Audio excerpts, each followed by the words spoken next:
Bueno,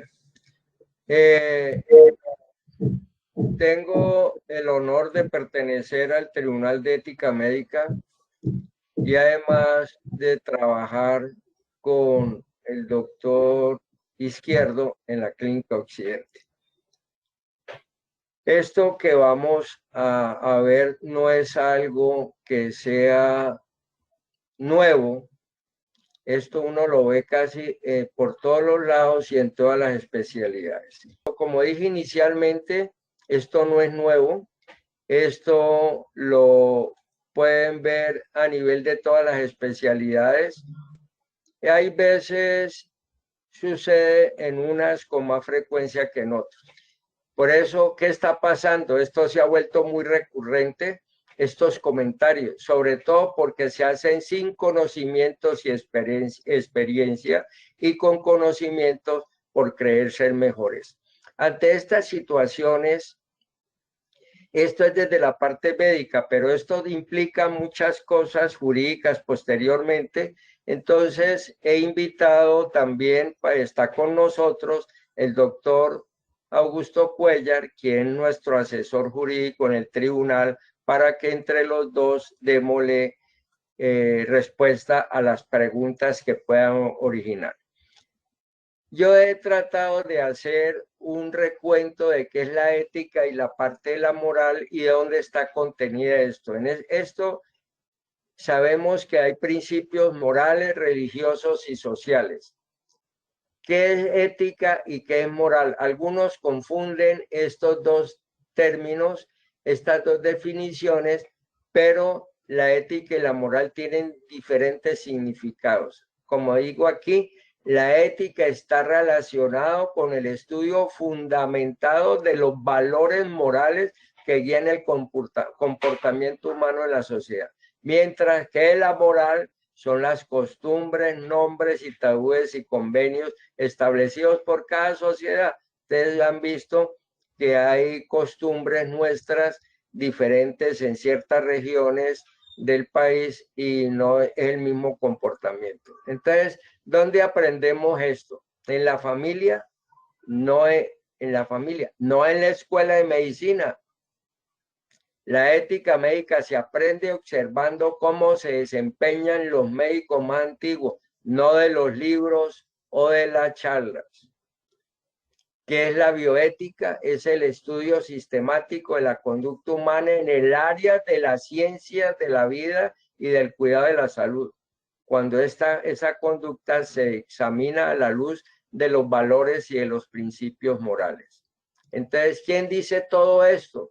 Nosotros tenemos la ley 23 del 81, que para algunos es desconocida y para algunos la saben que existe, pero no han investigado ni averiguado cómo es que funciona esto. En el capítulo segundo de las relaciones del médico con sus colegas, en el artículo 29 y 30 de la misma ley, dice, el artículo 29 de la ley 23 del 81 dice, la lealtad y las consideraciones mutuas constituyen el funcionamiento esencial de las relaciones entre los médicos. El médico, el artículo 30 de la ley 23 del 81 dice, el médico no desaprobará con palabras o de cualquier otra manera las actuaciones de sus colegas en relación con los enfermos.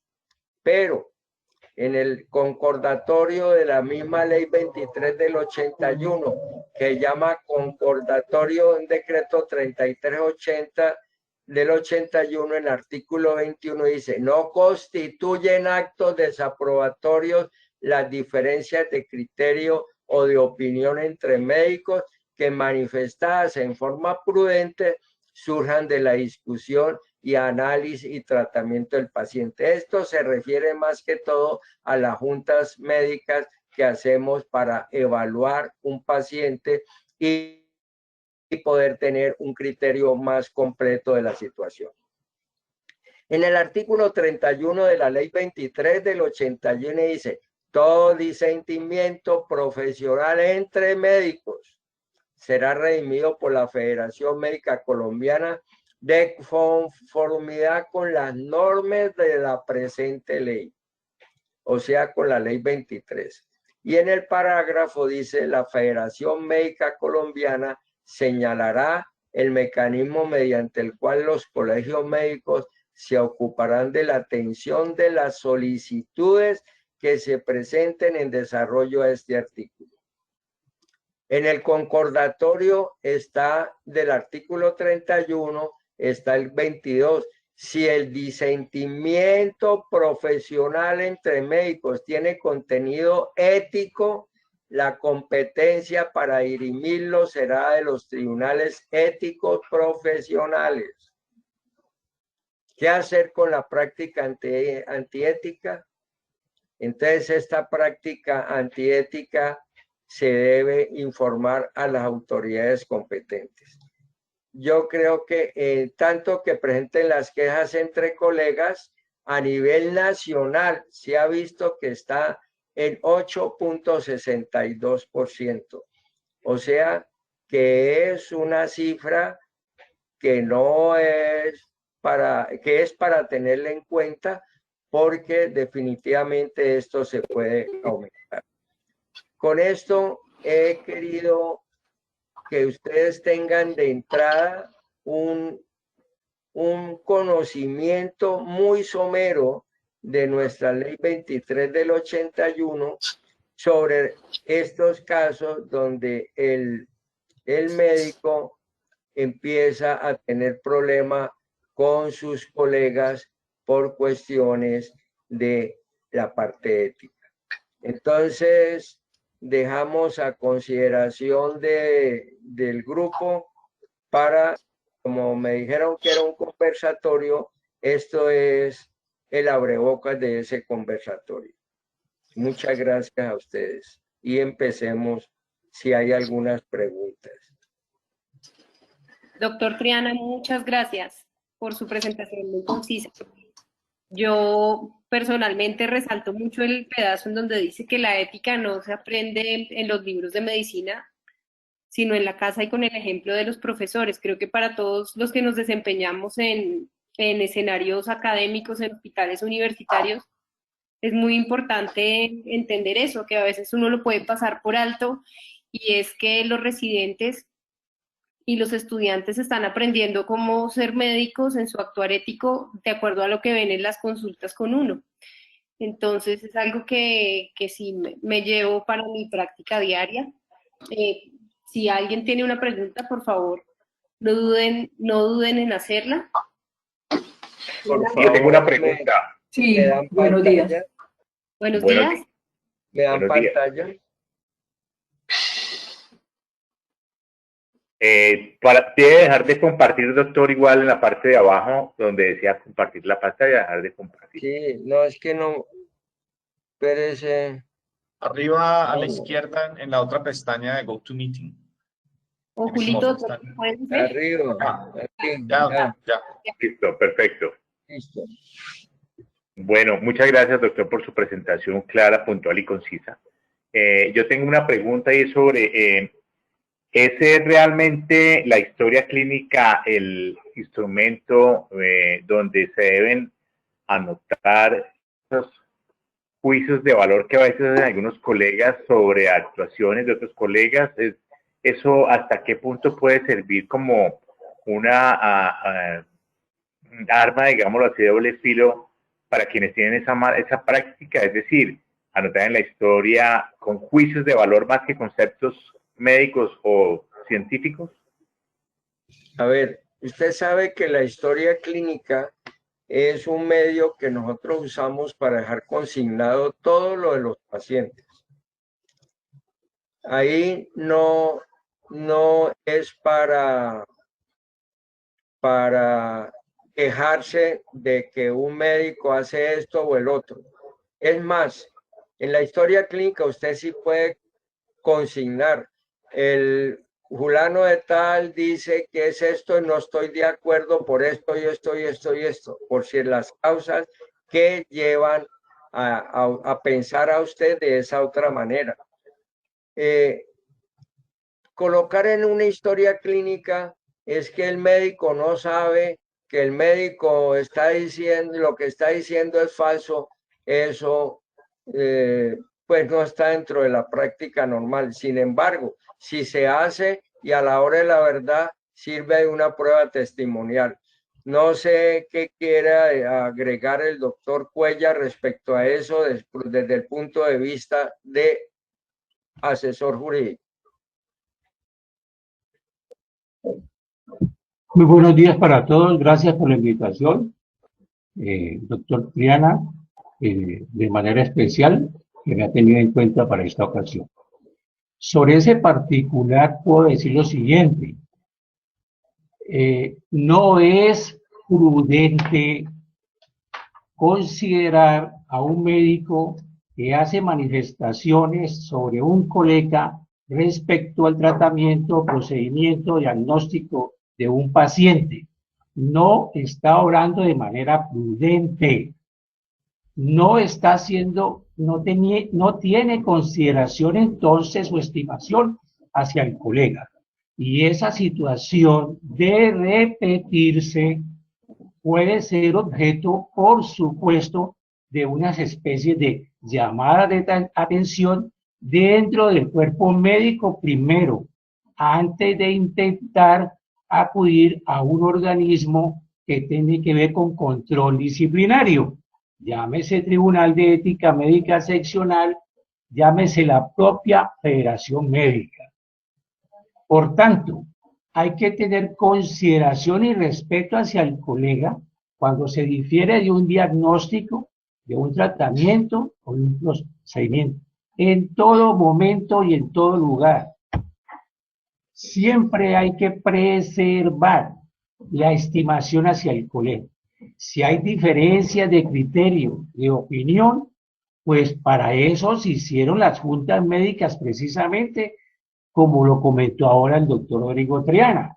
Para esos casos es que se requiere un número de voces, un número plural de opiniones, a ver si realmente el paciente, que es la persona que realmente está interesada en que se solucione un problema de salud, recibe una atención acorde al momento en que se está dando estas circunstancias. Por lo tanto, repito, la prudencia en estos casos es la base fundamental para considerar que se considera al colega o a los colegas. Ese es mi punto de vista. Tengo otra pregunta.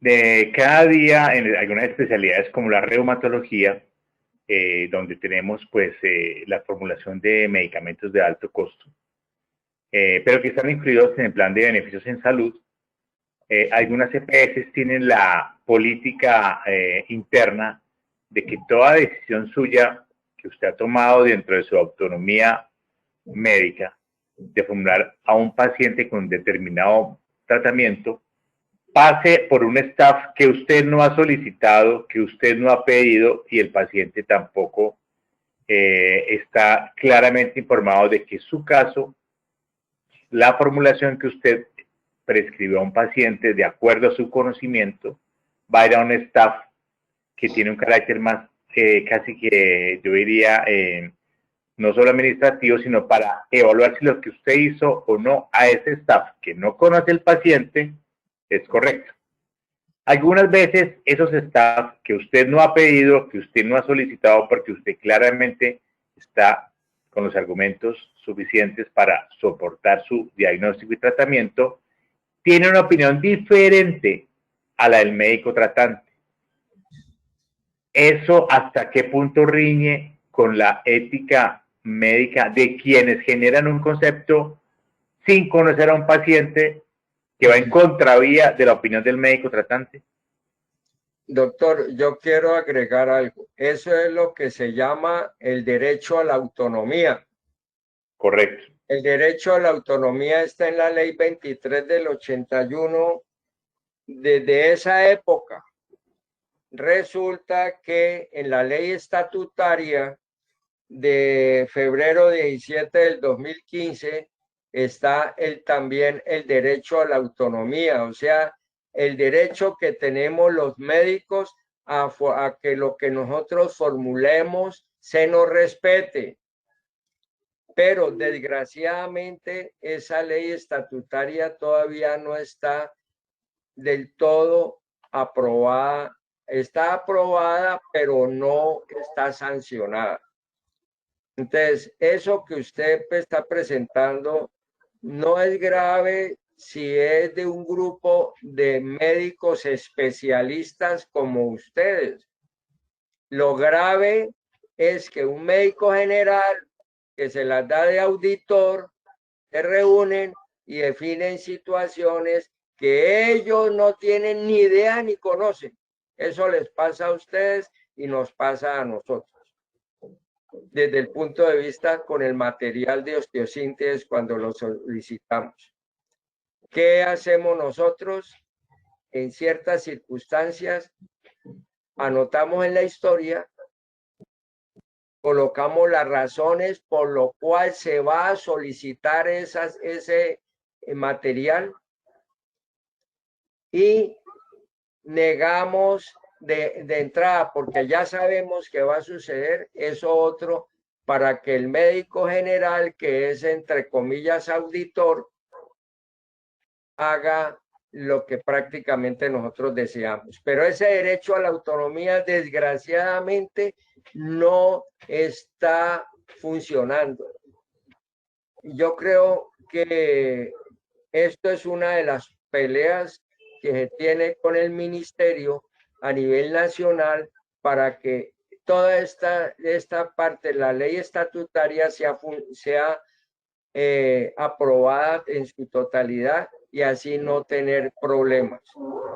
No sé qué concepto, de manera que vuelvo y repito, ahí hay que dar razones para que uno no la sepan por qué uno la está ordenando y no se quiere que la entidad haga lo que le provoque con eso, con las razones que deben estar escritas. No sé el doctor Cuellar qué opina al respecto de eso. Bueno, sobre ese punto, recuérdese que a raíz de la ley 100 del 93, entró en el escenario de la relación médico-paciente una tercera persona, llamémosla así. Son las EPS y las IEPS. ¿Por qué? Porque realmente cambió el sistema de ofrecer salud a los colombianos y se implantó un nuevo sistema. Claro que tiene características económicas. Su creación son como empresas. Al permitir la ley que funcionaran dentro del servicio de salud y que estuvieran amparadas, porque lo cierto es que tienen unos derechos basados en esa misma ley. Entonces viene la figura del auditor médico.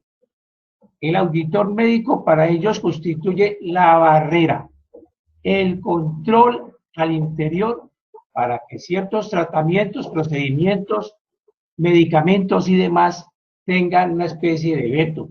No es posible ofrecer esto por esta circunstancia. Le echan mano a un médico general, por lo regular, para franquear la entrada a un acceso de una plena salud o recuperación de salud. Entonces viene una puja que consiste en que a través de esa tercera persona, auditor médico que viene a representar unos intereses económicos, se considera que está desquebrajando, minimizando lo que es la autonomía médica. Esa autonomía médica se ve perfectamente violentada a veces, porque no falta el auditor médico que leve una queja considerando que allí hay una falta a la ética médica, porque está recomendando tal situación que resulta, entre comillas, más costosa sistema. Para ellos, correcto. Pero esa es la manera como ellos pueden torpedear el acceso a una salud integral. No se respeta la autonomía médica a través muchas veces del auditor médico. Pero mientras exista la ley 23 y las leyes complementarias de la misma, difícilmente se podrá resolver de una vez por todas esa puja que se viene dando desde esos años del 93 hacia acá.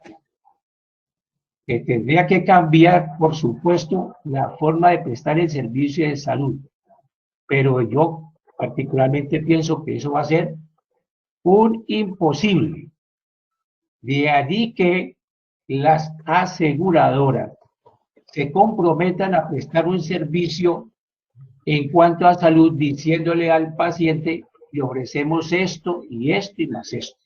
Resultados positivos de su operación, sabiendo que resultados positivos sobre actos médicos o quirúrgicos no se pueden garantizar, pero ellos lo hacen para, digamos, entre comillas, pescar al cliente. Entonces, por una parte, las EPS vienen por debajo de la cobija a la IPS y juegan en el marco de la atención de la salud unas entidades que son las aseguradoras. Ese es el panorama que tenemos. Crítico, sí, pero repito, si el médico sabe respetar y entender perfectamente el concepto de autonomía médica frente a un determinado paciente o grupo de pacientes, puede perfectamente mantener su posición inquebrantable frente a un tratamiento o un procedimiento. Inquebrantablemente. Y eso no le va a acarrear ningún tipo de sanción disciplinaria desde el punto de vista ético. Perdón, yo quiero reforzar algo de lo que está diciendo el doctor Cuellar. Yo creo que, es decir, para mí, y como hemos hecho nosotros en ciertas situaciones, es el grupo de la institución o de esa entidad debe de estar manejando la situación de acuerdo con todos para exponer sus puntos de vista y el por qué ustedes quieren que esto se haga y de esta manera. Yo creo que dentro del grupo donde ustedes están hay unanimidad en estos criterios, sobre todo en la parte del derecho a la autonomía. Y ese derecho a la autonomía definitivamente nosotros podemos en un momento dado hacerlo respetar. Hacerlo respetar haciendo inicialmente la parte conversatoria, limando asperezas y poder demostrar que lo que usamos o lo que necesita usted para esos pacientes es adecuado por esto, dando las razones. Pero debe ser en conjunto y en grupo. Yo tengo un comentario. Pues gracias, doctor Triana y doctor Cuellar, pero que pues, es como mi percepción. Creo que parte de la autonomía médica, como ya lo han dicho ustedes, no es bien entendida. Porque es que la autonomía médica tampoco es hacer lo que a mí me parece o a mí me da la gana, no. La autonomía médica va de la mano de otro concepto que es la autorregulación. Entonces, cuando también no hay autorregulación, entonces ahí la ley falla, en que pues las dos cosas tienen que ir de la mano, y segundo es lo que de pronto los prestadores o los aseguradores perciben. Sin embargo, yo estoy de acuerdo, si bien muchas personas que auditan, las cosas no son pares exactamente, no son pares, pero también son colegas, o sea, hacen parte del gremio de la salud, son médicos, entonces esas cosas son donde también la gente, dada la situación del país, pues se ve abocada a hacer cosas para lo cual no está entrenado, entendiendo, por ejemplo, que la auditoría no es glosar cuentas ni negar autorizaciones, sino simplemente ayudar a mejorar la calidad. Yo tengo dos preguntas, una para el doctor y otra para el doctor Cuellar. Doctor Triana, a mí sí me gustaría saber, uno a veces tiene que pedir certificados en el tribunal médico para algunos trabajos. Quisiera saber cuáles son las quejas que ustedes normalmente reciben de la parte médica, cuáles son las sanciones o qué tipo de sanciones ejercen sobre el médico Y si tuviera que darme una recomendación en mi práctica médica, ¿cuál sería? Eso es para el doctor Triana. Y para el doctor Cuellar, me gustaría, aprovechando que está la parte jurídica, sé que no tiene, esta pregunta no tiene que ver con la parte de comportamiento ético, pero sí con una situación actual que es la pandemia. A veces en muchas instituciones, o por lo menos en mi caso, se me solicita en la historia clínica documentar de que evalúo el paciente con todos los elementos de protección personal y tengo que colocar un parágrafo inmenso, y aparte de eso, que bajo algún protocolo institucional, a veces no hay protocolos institucionales, sino digamos el protocolo nacional. Entonces, ¿tiene alguna implicación para el médico en este momento desde el punto de vista legal hacer esa observación en la historia clínica que se evalúa a todos los pacientes con elementos de protección personal? Y si no se pone, ¿también podría tener alguna implicación desde el punto de vista legal? Esos son mis dos comentarios. Bueno, respecto a la parte del paciente, del médico, en cuanto a la queja. Hay quejas que se presentan, y presenta el paciente y el paciente está convencido de que es un especialista en reumatología o es un especialista en cirugía plástica, que es donde más se ve. Y cuando nosotros empezamos a investigar, encontramos que esa persona es un médico general que hace una práctica que no le corresponde. Ese es el primer factor. Cuando se hace eso, eso se denomina médico intruisista. O sea, está metido en algo que no es de su incumbencia. Es que yo llevo trabajando como reumatólogo sin haber tenido el entrenamiento adecuado 5 años porque trabajé con fulano de tal que lleva 20 años y eso no le da derecho a tener una especialidad de nombre. Tiene que ser avalado por una institución. En cuestión de las sanciones, cuando nosotros encontramos estas situaciones de médicos intruisistas, nosotros evaluamos la situación, el proceso se hace, ese médico se llama a descargos, primero a una versión libre. Cuéntenos qué pasó. Primero, ¿es usted especialista? Sí, que no, pero mi ASCOFAME estoy esperando, eso no es válido. Tiene que tener una certificación de ASCOFAME. Y lo otro, empieza uno a investigarlo a él y se da cuenta que definitivamente no está dentro de la normatividad que tiene el Estado para esa especialidad. Entonces viene y se hacen las sanciones. Las sanciones son sanciones de amonestaciones, de censura y de suspensión de la profesión nosotros lo hacemos hasta 6 meses y si lo hacemos los regionales 6 meses y un día, pasa inmediatamente al Tribunal Nacional y el Tribunal Nacional puede determinar ya la sanción si es 1 año, 2 años, 3 años. Solamente hasta ahora hemos tenido, creo, si no estoy mal, un proceso de un médico que fue sancionado por 5 años, pero lo hizo el Tribunal Nacional. Pero ya es porque se volvió reiterativo los problemas en ese médico. De manera que eso lo evaluamos nosotros respecto a la parte del intruisismo. Y eso lo tenemos muy en cuenta, siempre en estas especialidades. Está el otro que hemos encontrado mucho, es el médico general que le dice, yo le voy a quitar la artrosis inyectándole plasma suyo dentro de la articulación y no lo tienen que volver a operar, ni que lo vuelva a ver el reumatólogo, ni que lo vuelva a ver el ortopedista.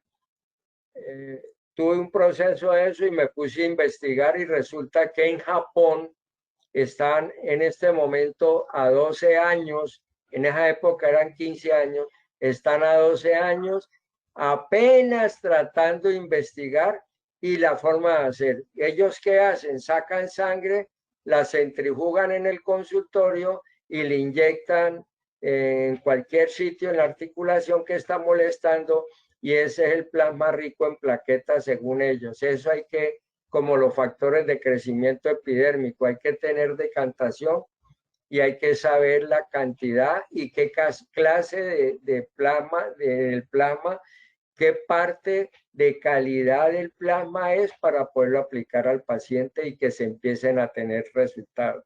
De manera que ese intruisismo, vuelvo y repito, es sancionado. Doctor Cuellar. Bueno, para responder a la pregunta, el médico sí tiene unas obligaciones respecto a la historia clínica cuando atiende a un paciente, en cualquiera de las circunstancias, ya sea que ingrese por urgencias, ya sea que la consulta sea, digamos, de manera particular. Es una obligación asentar en la historia clínica esa atención. Por supuesto, se debe decir allí el motivo o la causa que hizo posible que ese paciente se presentara para que fuese evaluado por un médico. Y se tiene que, por supuesto, también contener una información sobre sus antecedentes quirúrgicos, familiares, actuar de manera, diría yo, común y corriente, así estemos en una época de pandemia. Eso no escapa a la obligación del médico de registrar esa situación o esa circunstancia en la historia clínica.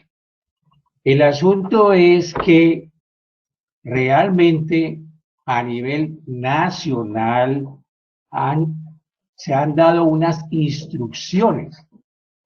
Sí, son generales para aplicarles en todo tipo de institución de salud.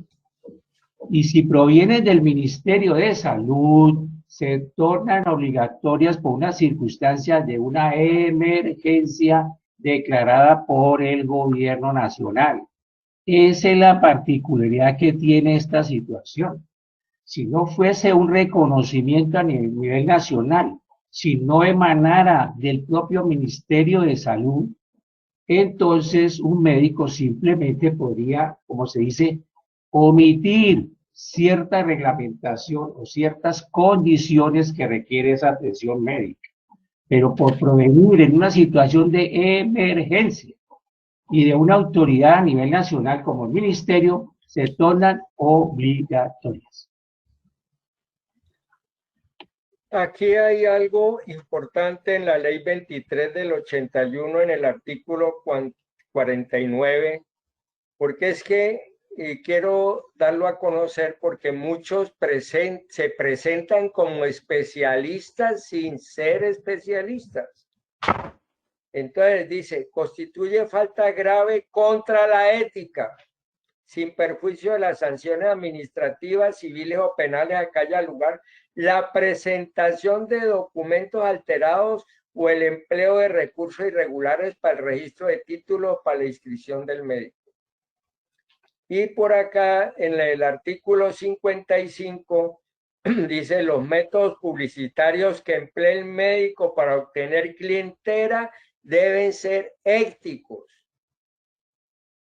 Y ahí hay otros artículos sobre lo que debe tener usted como profesional. De manera que eso está contemplado entre la ley 23 del 81 y puede y debe y tiene su sanción si así se hace. Muchas gracias, Sí.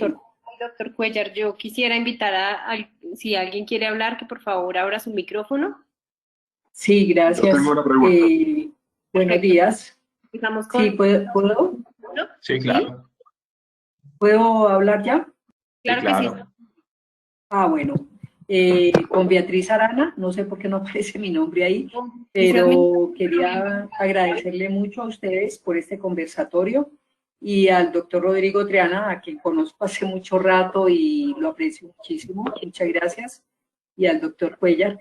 Respecto a la charla, que me parece interesantísima, hay un término que de pronto hay que aclarar con el doctor Cuellar o con el doctor Triana, es acerca de la lealtad. Realmente los médicos estamos como en una parte como de árbitros entre el colega que ya vio a un paciente y el paciente mismo y su patología. Entonces, digamos que el término de lealtad habría que, aunque estamos hablando de la ética hacia el colega, ahí, por ejemplo, ¿cómo lo tendríamos que enmarcar? Esa es una pregunta. Y la otra es que la doctora Saldarriaga dijo que respecto a las sanciones que ustedes reciben de problemas éticos respecto de los colegas y que las enuncian los pacientes, aparte de una sanción ética, ¿esas sanciones tienen algún otro castigo penal o qué? ¿Ustedes saben qué pasa con ese médico sancionado éticamente? Serían las dos preguntas. Doctora Beatriz, ¿cómo está? Muy bien, gracias, muy bien. En la virtualidad, doctor. Una cosita, concretame la primera pregunta, por favor. Sí, es que no sé si es que no la he podido expresar bien, pero hay una de los capítulos, creo que es en el capítulo segundo de lo que nos presentó doctor Triana, habla sobre la lealtad. Entonces, quisiera como que me aclarara bien la lealtad es respecto a quién, respecto al colega, y en ese caso, por ejemplo, en caso de que uno viera en una historia que digamos la conducta que tuvo el colega no fue la más apropiada, de pronto a veces que incluso atenta contra el paciente, entonces la lealtad, ¿cómo se vería respecto al colega o respecto al paciente? Esa sería como la pregunta primera. Y la segunda es sobre las otras sanciones que da una sanción ética. Bueno, sobre la parte de la lealtad, yo creo que la lealtad es para nosotros mismos. Es muy mal visto que usted llegue como reumatóloga y vea a un paciente, es que el doctor no sabe nada y por eso yo le voy a ordenar tal cosa. Hay unos que que se levantan, levitan y se caen solitos. Entonces, eso hay que evitarlo. Eso hay que evitarlo. Yo que todavía trabajo con un grupo de ortopedistas y en una de las clínicas, puedo ver lo que vea, ¿qué hago? En la historia clínica, primero hablo con el paciente para que no vaya a haber un malentendido por el parte de auxiliares, porque usted sabe que empieza uno a hacer comentarios y todo el mundo empieza a transmitírselos de diferente manera al paciente. ¿Y eso qué va a pasar? Eso puede llevar a una demanda a ese paciente, a ese médico. Entonces usted debe minimizar eso. Entonces, en la historia clínica, uno debe colocar paciente en tales condiciones a quien se le ordenó tal medicamento, pero encuentro que en estos momentos no lo aconsejo, por lo tanto voy a hacer una junta médica. Y eso sale uno de ese paseo, no, de esa situación, haciendo una junta médica. Lo mismo hace uno al paciente. Al paciente le comenta, yo quiero que hagamos una junta médica para que usted tenga un tratamiento más adecuado o oiga el concepto de los demás. Entonces se hace la junta médica, que eso no está prohibido. Ahora, si en la junta médica usted va a poner a insultar al otro médico delante del paciente, eso sí es mal visto aquí y en cualquier parte y con cualquier profesional.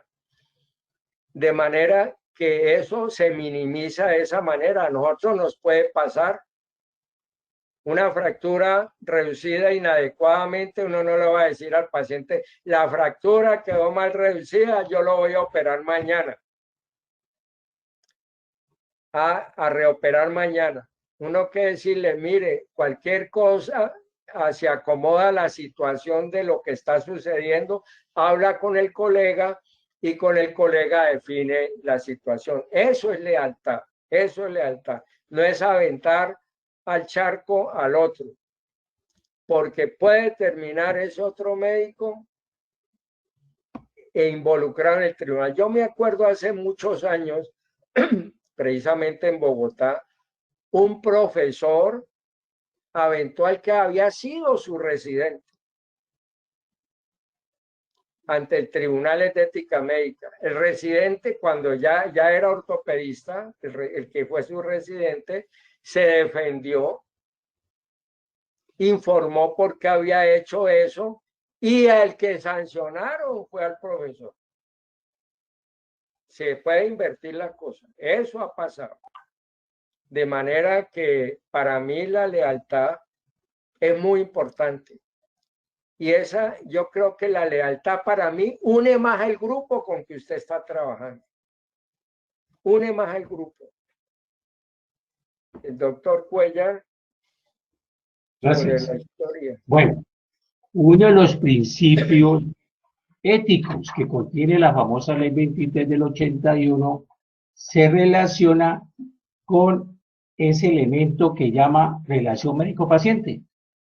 Y hay un compromiso que tiene el médico y que viene también del paciente. En doble sentido se debe tomar, porque dice este principio, la relación médico-paciente es elemento primordial en la práctica médica. Para que dicha relación tenga pleno éxito, debe fundarse en un compromiso responsable, leal y auténtico, el cual impone la más estricta reserva profesional. Entonces, ¿de qué manera se entiende a la palabra lealtad aquí?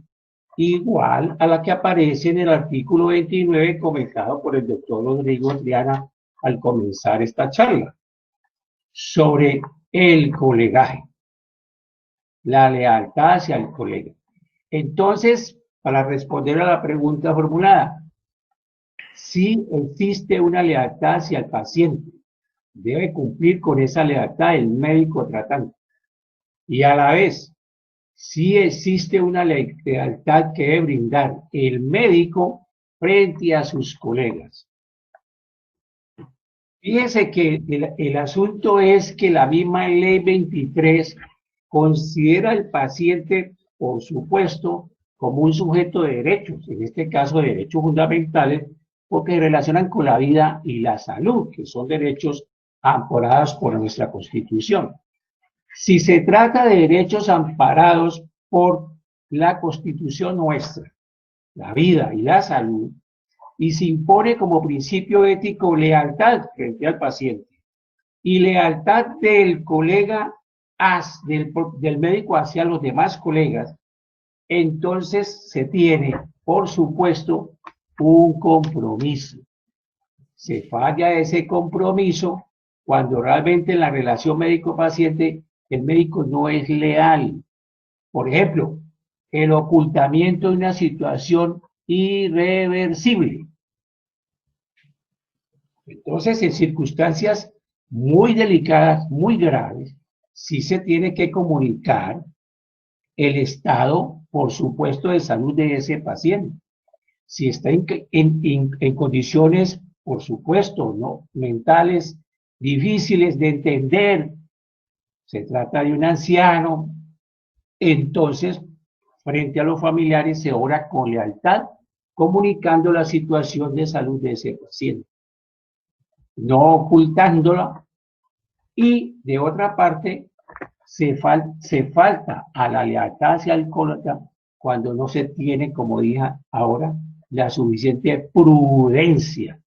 Como quien dice, muérdase la lengua, guárdese el comentario ofensivo o degradante, no vaya más allá, no atraviese ese límite de consideración hacia el amigo colega. No lo haga porque está faltando desde el punto de vista ético. Y para complementar en parte a lo primero expuesto ahora por el doctor Rodrigo Triana, se tiene lo siguiente.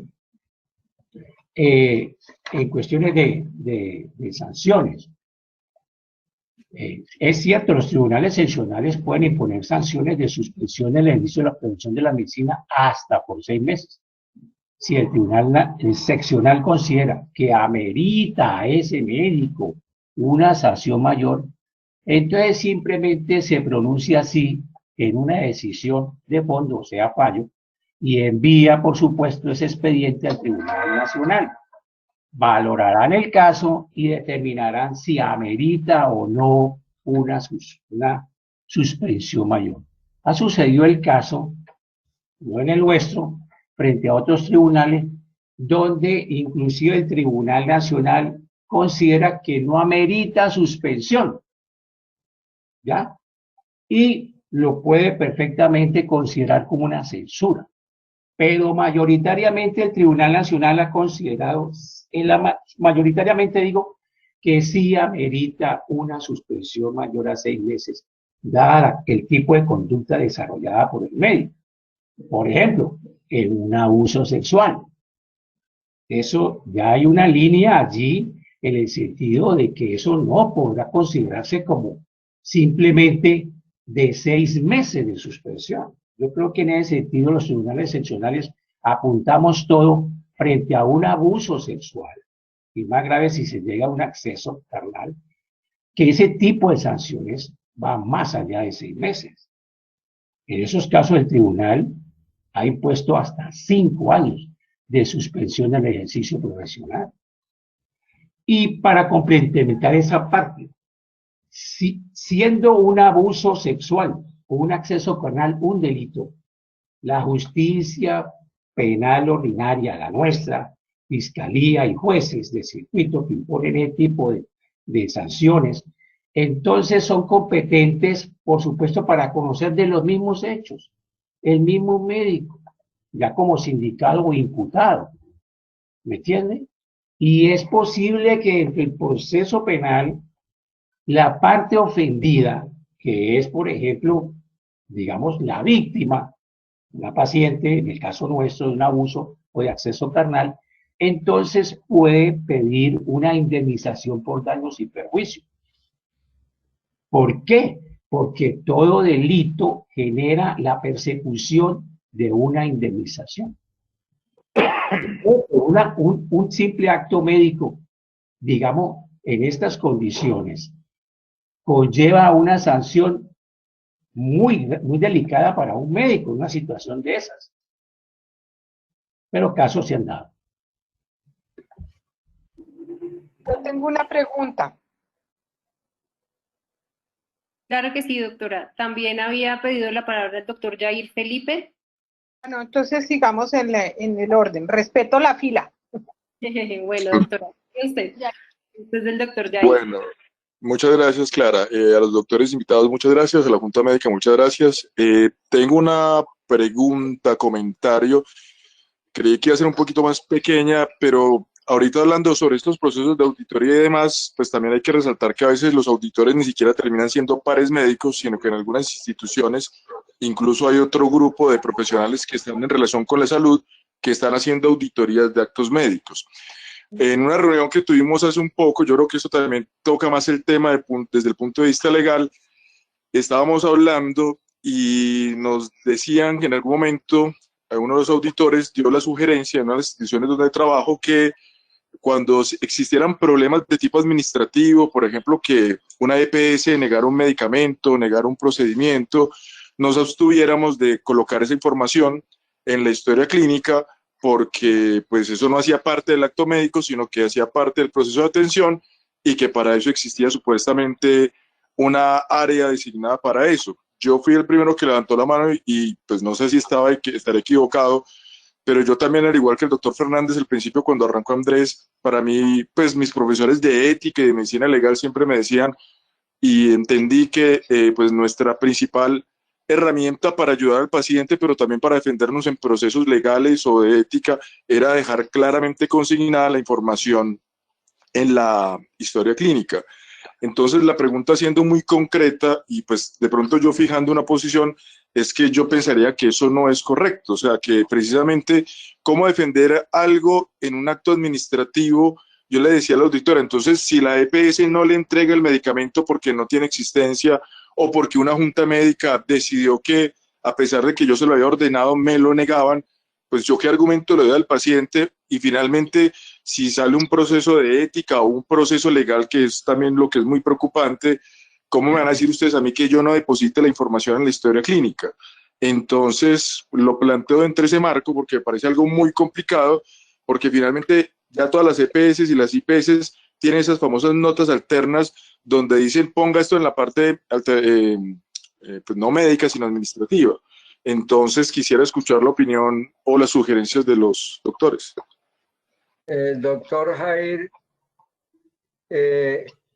eso que usted está diciendo es frecuente personalmente y se debe consignar en la historia, porque a la hora que suceda algo, quien lleva el plato roto es el médico. Y su EPS no le va a decir, venga, te doy esto para que solucione el problema. No se preocupe que eso nos sucede a todos y nos ha sucedido muchas veces. ¿Y usted por qué consigna eso? Porque tengo que dejar consignado todo en la historia. Ese es mi sustento jurídico el día de mañana. Es mi prueba testimonial. Ustedes no me van a mandar ningún abogado. Entonces, es mi prueba testimonial. Y esa prueba testimonial es con la que usted se puede defender el día de mañana. Lo demás es porque a ellos no les conviene. A ellos no les conviene en ningún momento esa situación. Y uno deja esa constancia y salva responsabilidades. El doctor Cuellar.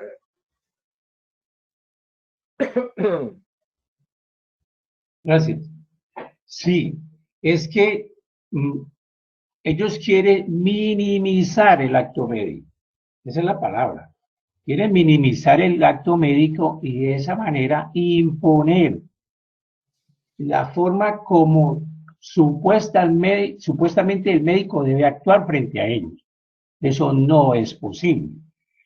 Y no es posible porque, repito, en el acto médico haya una autonomía absolutamente en cuanto a lo que allí se consigna. Y si lo que consigna obedece a la verdad como debe ser, se está actuando dentro del carácter ético. Lógico que a ellos no les conviene que se hagan esas observaciones porque ellos lo saben perfectamente, significan unos mayores costos o dificultades o explicaciones frente a ese paciente o a un grupo de pacientes, porque ellos no brindan seguridad en este aspecto a un solo paciente, a un número indeterminado de pacientes. Entonces, si es conveniente que el médico, utilizando un lenguaje apropiado, no desmedido, deje observación en el sentido del tratamiento que está en persecución. Si obedece a ese postulado, no está cometiendo un acto antiético. Y es perfectamente posible que en aquellas instituciones donde exista una junta médica se dirima ese aspecto primero entre médicos, antes de que desde el punto de vista administrativo terceras personas intervengan.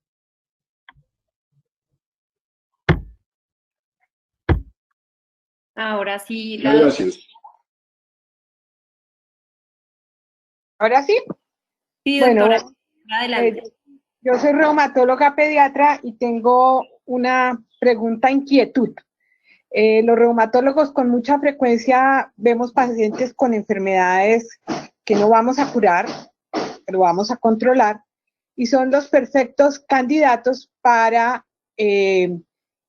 la práctica profesional de terapias alternativas que evidentemente o bien retrasan la oportunidad diagnóstica o complican al paciente, incluso llegan al término de decirle al paciente, si a usted no lo va a matar la enfermedad, lo va a matar la droga que le está dando esa doctora. Y, por ejemplo, en lupus vemos muchas reactivaciones por abandono del tratamiento relacionados con ese tipo de comentarios, porque además no solamente usan lo alternativo, sino le quitan el inmunomodulador, los corticoides, el inmunosupresor. Y yo tuve hasta el caso de una paciente que le iban a hacer un trasplante de médula ósea en el consultorio si en 8 días no mejoraba. Entonces, ¿cómo maneja uno esa información que ese ejercicio ya no lo hacen los teguas, sino lo hacen otros colegas, si tienen título de médico, pero recurren a terapias alternativas que obviamente también tienen sus indicaciones, pero que realmente no hay evidencia sólida que reemplacen los tratamientos que usamos los reumatólogos? Entonces, ¿cómo debe manejar uno eso si eso pone en riesgo al paciente? Y yo creo que uno también debe tener lealtad con el paciente. Entonces, ¿cuál es el conducto regular y cómo uno debe proceder cuando efectivamente ese tipo de prácticas ha perjudicado de manera significativa a un paciente? Respecto a eso, primero, lo que usted dijo, cerciorarse que sea médico, hablar con él si es posible, y si esto es tan reiterativo y usted ve que se está haciendo una práctica inadecuada, se puede denunciar al Tribunal de Ética Médica con soportes testimoniales, es decir, historias clínicas suyas y donde usted haga la aclaración.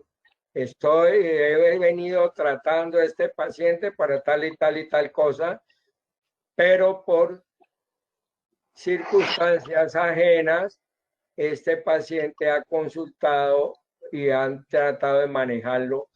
No estoy de acuerdo, y explica todas las situaciones, pero eso va derecho, puede ir directamente a un tribunal de ética médica, como decía yo a lo último en una de las diapositivas, a la autoridad competente para eso.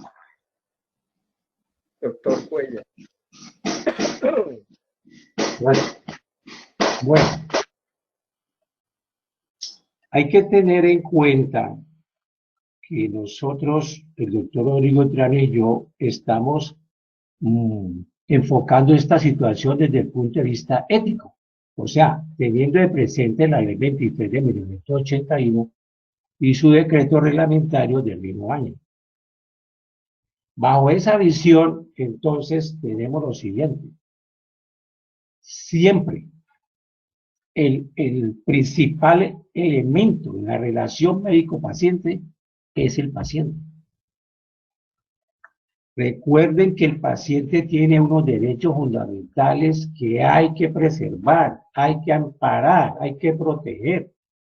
Y uno de esos es precisamente la vida y la salud. Si se tiene de presente eso en todo acto médico, entonces vamos a resolver la pregunta así. El paciente puede perfectamente consultar a unas terceras personas de manera particular y considerar que recibe tal vez un tratamiento que no está, digamos, contemplado dentro de la IPS clínica o centro médico. ¿Eso es posible? Eso es posible. Pero es él en que en un momento dado se puede apartar del tratamiento que viene recibiendo adecuadamente y de manera oportuna en un centro médico, en una clínica, llamémosle una IPS. Si él se aparta en un momento por iniciativa propia y consulta por fuera y se somete a unos tratamientos, considerando que va a mejorar su condición de salud, es perfectamente posible entender que ese médico especialista, al tener conocimiento de esa situación de la cual no participa, entonces le diga francamente, yo no lo puedo seguir tratando porque esto no encaja dentro de la forma como yo trato esta situación clínico-patológica suya. Así clarito.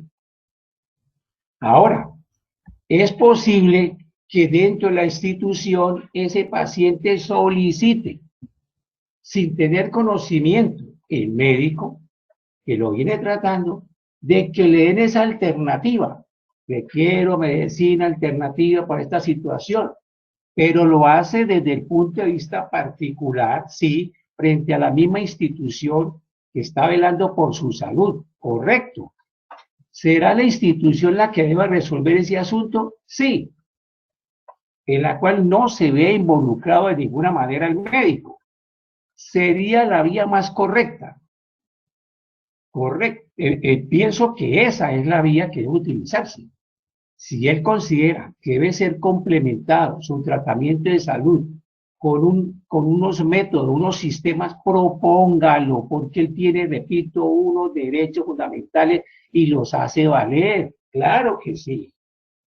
Si él considera que de manera complementaria le falta tal cosa y tal tratamiento, hágalo, solicítelo, porque encuentra un amparo constitucional, por supuesto, y será la propia institución de salud la que le responda. Pero en esa disyuntiva o disputa no entrará el médico. ¿Quedó claro? Sí, doctor, muchas gracias. ¿Alguien más quiere intervenir?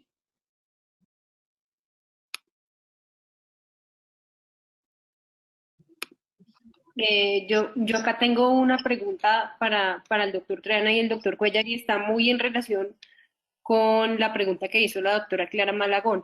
Y es que en Bogotá hemos tenido muchas quejas de reumatólogos que atienden pacientes que han sido vistos por una médica, aparentemente que dice ser reumatóloga, inmunóloga, alergóloga, internista, mejor dicho, tiene como 5 especialidades.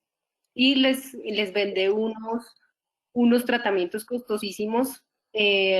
Fue tanto el impacto que tuvo eso sobre el ejercicio de los reumatólogos que trabajamos en Bogotá, que la Asociación Colombiana de Reumatología elevó una solicitud a la Secretaría Distrital de Salud para preguntar primero si realmente esta señora ostentaba, que pues, tenía realmente todos estos títulos que ostentaba, y pues poniéndolos, digamos, en alerta de que esta señora estaba vendiendo unos tratamientos alternativos, medicamentos que realmente no tenían efectividad para algunas enfermedades reumáticas.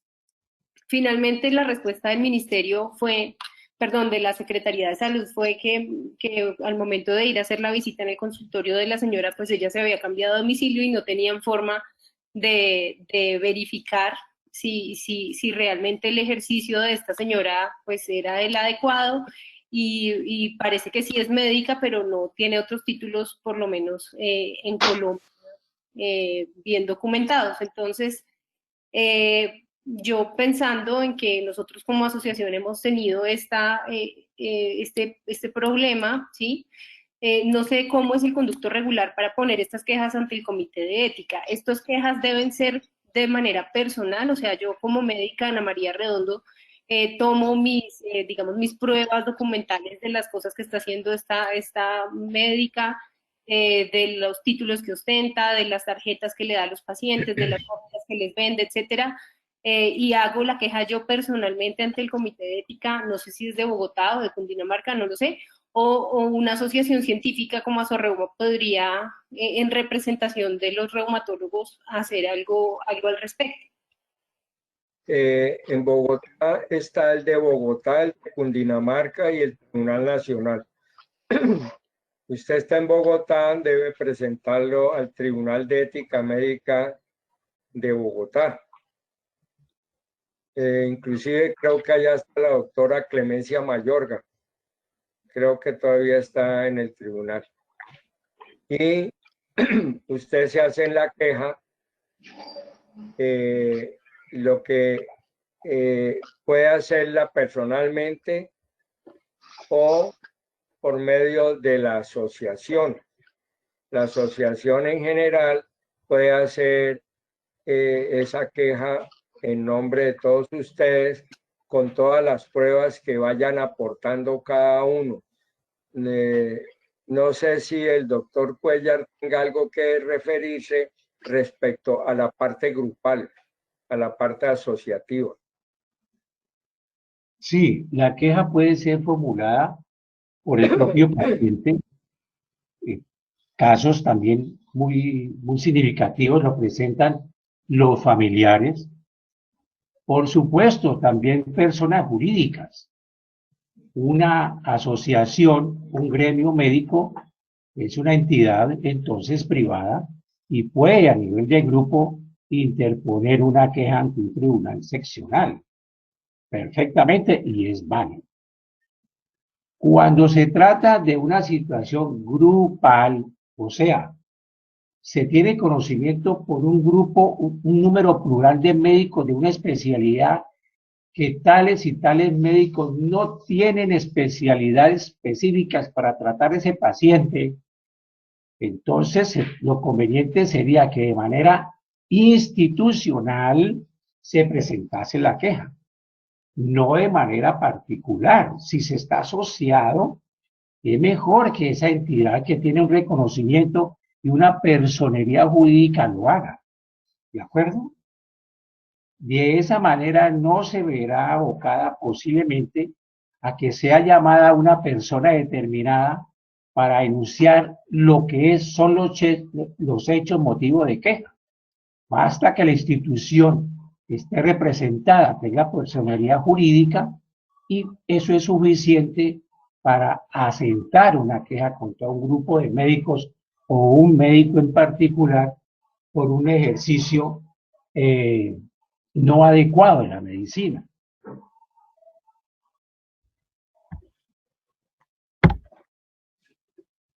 Gracias, doctor. Doctores, ¿alguien más tiene dudas al respecto? ¿Alguna pregunta para el doctor Triana o para el doctor Cuellar? Hoy están como callados los colegas. Están tímidos. Están tímidos. No, pero sí ha habido buena participación y agradecemos el tiempo del doctor Rodrigo y del doctor Cuellar también en acompañarnos. Yo solo tenía un comentario final. ¿Qué puede uno hacer con los pacientes? O una pregunta, que hablan mal del otro colega con los pacientes. ¿Cuál debe ser la actitud? Fuera de eso, el colega es amigo de uno. Entonces, porque yo creo que mucho también de lo que pasa es como el lleve y traiga entre consultas por el sistema que es desigual y desorganizado. Entonces, ¿qué hacer con las personas que hablan mal del colega, con los pacientes en especial?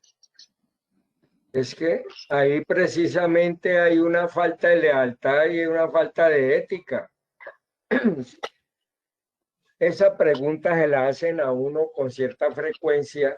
Lo primero que yo pregunto al que me está comentando es, ¿usted puede tener una prueba testimonial de que eso es cierto? No, usted no la haga, porque va a perder usted tiempo. Que usted dice, Julanita de tal o Julanito de tal me dijo que el doctor tal había dicho esto de Julano o mío, de parte mía. Le van a preguntar, le va a decir uno cuando llegue a la versión libre, documente su queja con parte testimonial, y usted no tiene, entonces no hace nada. Pero si usted tiene 2, 3, 4 pacientes que le puedan sustentar esa queja que usted tiene, puede hacerlo. porque uno lo que pide es la parte de la prueba testimonial. Eso es lo que necesita. Y con eso se ayuda a uno. Ah, es que el doctor, entonces cuando él va a la versión libre, no es que el doctor no tenemos muy buena relación y entonces él es el que está diciendo cosas que no debe decir de mí. Vea, pero aquí está esto escrito, esta y esta. Entonces, esas situaciones hacen que usted pueda llevar un proceso y usted puede ponerla. No sé si algún comentario, doctor Cuellar. Ya estoy poniéndome ronco. Sí, gracias. Quiero significar lo siguiente. Cuando un colega frente a un paciente o grupo de pacientes descalifica el comportamiento, el tratamiento, procedimiento, lo que está realizando un colega dentro de esa institución, si lo hace dentro de un paciente o grupo de pacientes, realmente no está obrando de manera ética.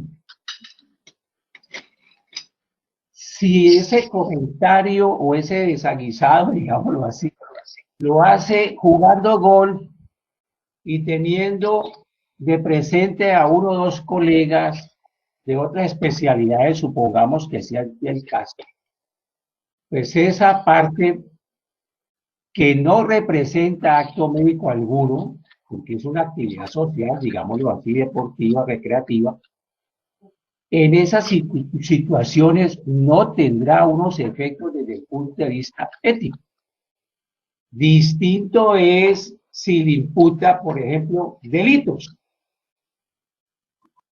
Entonces puede caer en una conducta punitiva, injuria, calumnia, que no son del resorte de ningún tribunal seccional de ética médica, por supuesto. Son del resorte de la justicia ordinaria, o sea, de la justicia penal. Entonces, cuando se está frente a un paciente y se desarrolla un acto médico o grupo de pacientes, repito, prudencia para no descalificar al médico.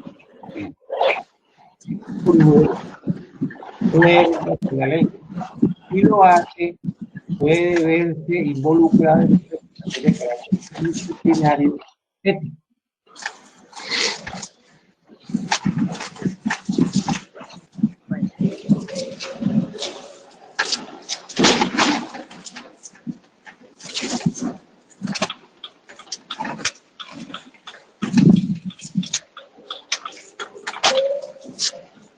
Bueno, les pedimos el favor de que apaguen sus micrófonos.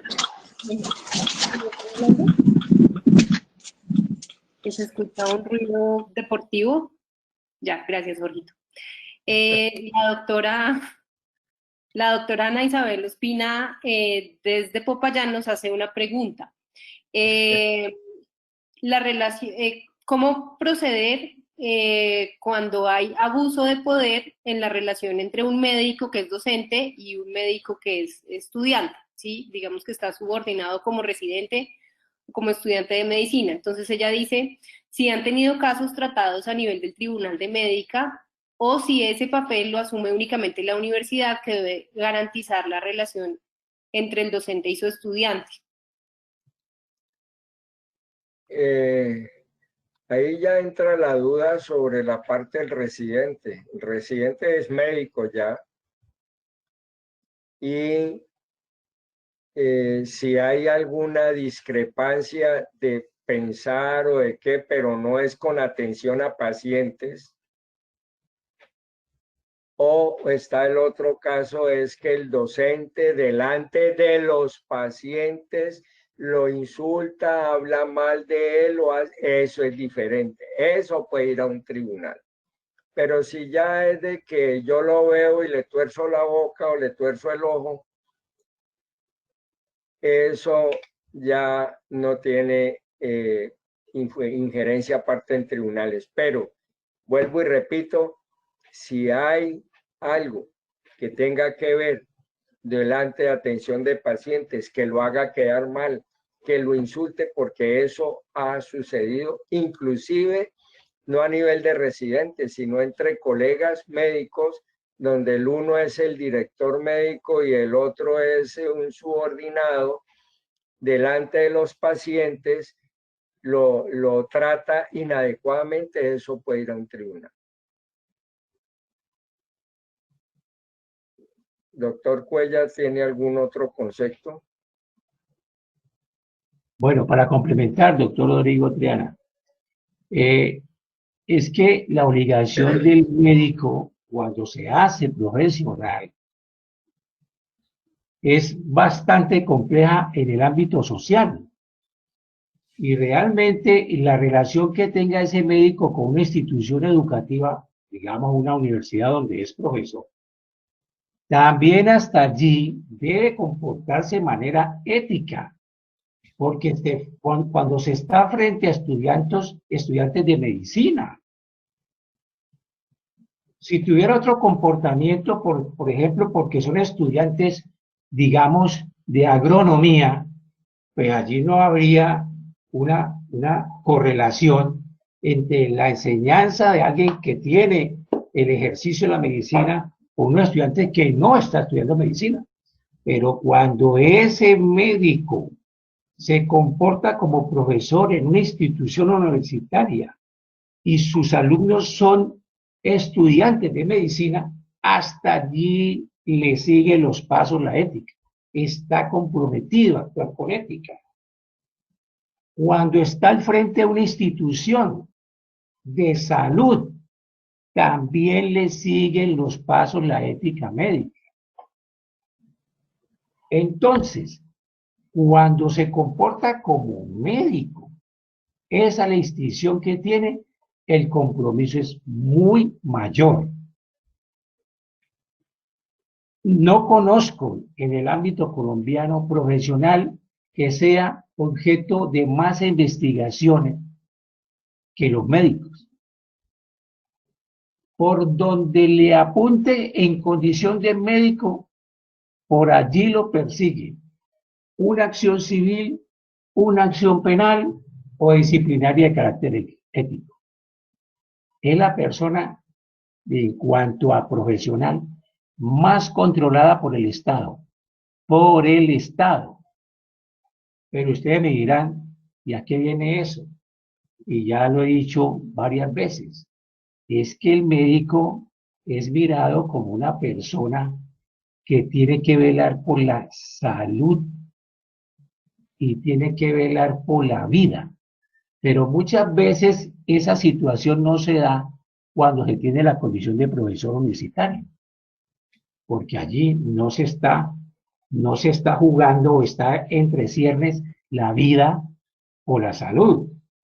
Pero así es el Estado colombiano. A través de la Ley 23 es posible que un profesor universitario que se desempeñe en una facultad de medicina pueda ser objeto de una investigación ética. Y hay una recomendación que yo les hago, y es, mire, las quejas que llegan allá, es que me habló duro, es que me miró mal. Y ahora ya están llegando a las demandas a la parte civil. Cuando van a la parte civil es porque van por plata en las demandas. Y porque la gente cree que el médico está con los bolsillos llenos de moneda para poder que se rompan pero creen que están llenos de billetes. Entonces, y ya están cogiendo ese sistema de la demanda civil. Y ahí ya sabe uno que van es por plata. La doctora Diana Gil tiene una pregunta, entonces la invito para que abra su micrófono.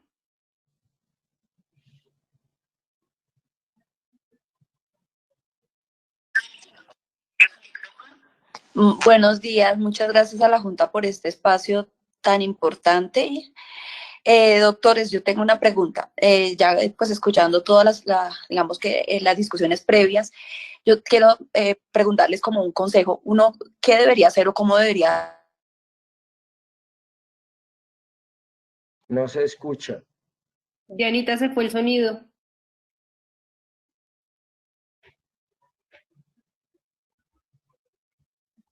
Creo que está mal de señal de pronto. Dianita, ¿se te fue el sonido? Andrés, tampoco se le escucha nada. Si lo puedes escribir por el chat, Diana. O si quieres por el WhatsApp o por el chat y yo hago la pregunta. Existe el colegaje, yo tengo un compromiso con los pacientes a los que estoy asistiendo. ¿Cuál sería la recomendación de abordar un problema así? Dianita, Es que que no no- escuchamos la pregunta. No ¿Cómo, le- Anita? Que se te fue el sonido en la mitad de la pregunta, entonces si quieres volver a formularla. Bueno, ¿qué consejo nos da, doctor o doctores, con respecto a que usted detecta de manera reiterativa comportamiento no ético de algún colega, ya sea reumatólogo o de alguna otra especialidad, en el manejo de los pacientes? Y que a pesar de que uno haya tratado de, digamos, no sé, de hablar con esa persona o de hacer algún acercamiento, no logra un cambio en el comportamiento y se detecta que eso puede estar generándole algún perjuicio a los pacientes. ¿Cuál sería la recomendación en abordar esa situación? Si ya usted ha hablado con el paciente, ve con el doctor y él no ha tenido ningún acercamiento con usted, usted lo ha hecho con ética, con lealtad, y eso se vuelve reiterativo, entonces puede, si hay una justificación médica por malos tratamientos, usted puede hacer esa ante un tribunal. Y vuelvo y repito, pero tener la parte testimonial, para mí es muy importante la parte testimonial, porque cuando se hacen estas cuestiones, entonces el uno puede negar, allá no, yo no hago esto, yo sí hago. Es que está la historia clínica del médico a X y del médico Y, ambas historias clínicas, pero que tengan un sustento de la parte del paciente que lo ha hecho o que le ha causado algún perjuicio ese otro tratamiento. Si no, yo puedo, en vez de un analgésico X, ordenar otro y resulta que es que me cambió, porque eso ha sucedido, me cambió el nombre. Y resulta que va a haber uno y los principios activos son el mismo. Entonces ahí no hay nada que hacer. Pero si eso tiene usted esas pruebas, puede hacerlo ante un tribunal. Diana, usted es la que está Gracias, en doctor. México. No, señor. Ya. Gracias, doctor. Doctor Cuellar. Sí, doctor Rodrigo. Bueno, si estamos hablando de una institución que al interior tiene un comité de ética, el caso puede ser llevado a ese comité de ética. No hay. Si se carece de ese comité de ética, entonces, como desde el punto de vista administrativo, existe unos grados. Mi opinión es que se acuda a la dirección médica. Poner en conocimiento la situación que se viene dando respecto a determinado médico especialista y colega en esa institución. Si realmente no hay sintonía para siquiera escuchar a ese médico sobre el cual están pesando serias dudas de su profesionalismo en su actuar frente a los pacientes, si no se escucha al interior de la institución, mi recomendación es que si en riesgo se ha colocado la salud de los pacientes, hablo de número plural, si en riesgo se ha colocado la salud de los pacientes, sí hay lugar a trasladar una queja al Tribunal Seccional de Ética. Si en riesgo se coloca la salud de los pacientes por ese acto descuidado, negligente, omisivo, como sea.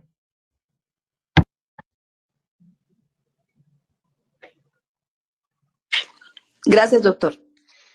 Con gusto, mi niño.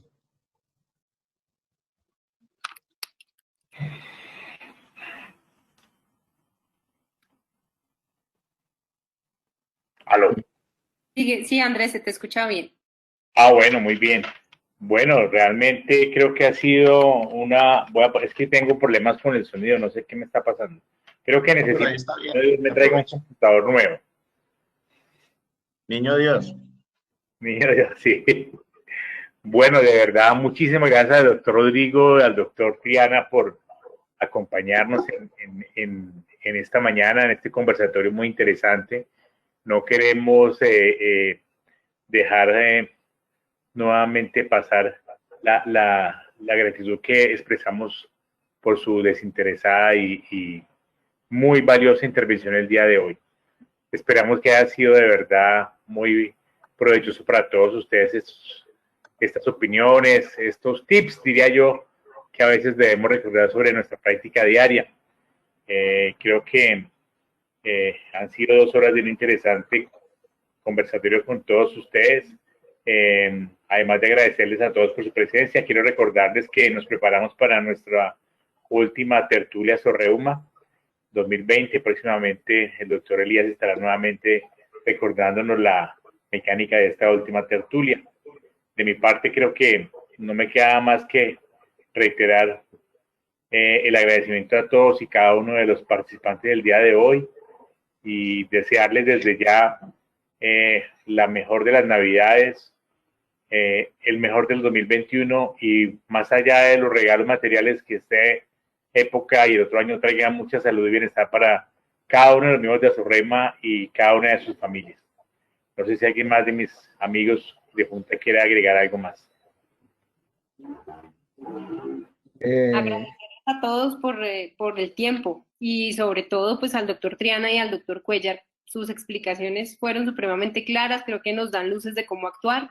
Muchos de los ejemplos que puso el doctor Triana los he vivido en mi consulta, ¿no? De comentarios de pacientes, de cosas. Creo que la enseñanza grande de documentar este tipo de actuaciones antiéticas para si en algún momento se necesita hacer pues digamos, ir a un tribunal de ética para denunciar alguna situación. Es muy importante que no sea solamente un voz a voz, como lo dijo Álvaro. Entonces, doctores, gracias por esta ayuda. Para nosotros esta reunión fue muy importante y gracias a todos por asistir. Quiero darle nuevamente mis gracias a ustedes, a la Asociación de Azorreuma, a la doctora Ana María, al doctor Álvarez, a Fernández y especialmente al doctor Izquierdo, porque mi joven es uno de los pilares nuestros allá en la institución y menos mal no camina cojo, pero bueno, ya cayó en manos de nosotros. Y muchas gracias. Que hiciera, que estuviera con ustedes. Cualquier cosa es con mucho gusto. Y al doctor Cuellar, que ha sido siempre mi pana, como dicen los muchachos, cuando hacemos estas intervenciones, porque yo sé que una es la parte médica y la otra es la parte jurídica, entonces se complementan en el mismo momento y no quedan las dudas. Entonces, para mí este dúo es importante y él trabaja hace muchos años con nosotros en el tribunal. En todo caso, muchas gracias y como decía el doctor Fernández, un feliz año para todos. Y chao. Gracias. Hasta luego, doctor. Hasta luego. Gracias. Muchas gracias a todos. Feliz descanso para todos. Muchas gracias por la invitación. Gracias a todos. Por el mayor de los gustos, si en otra ocasión se da esta situación, los atenderé. Tengan un buen día Felicidades para este diciembre y que el próximo 2021 nos reciba bendecidos. Muchas gracias. Gracias. Elías quería hablar. Elías quería hablar. No, solamente saludar y gracias a todos. Gracias por la invitación. Gracias. Chao. Muchas gracias, doctor. Muy Gracias. amable. Jorgito, adiós. Jorgito, Jorgito. Jorgito va en el jet. Más o menos. Hasta luego. Gracias. Chao.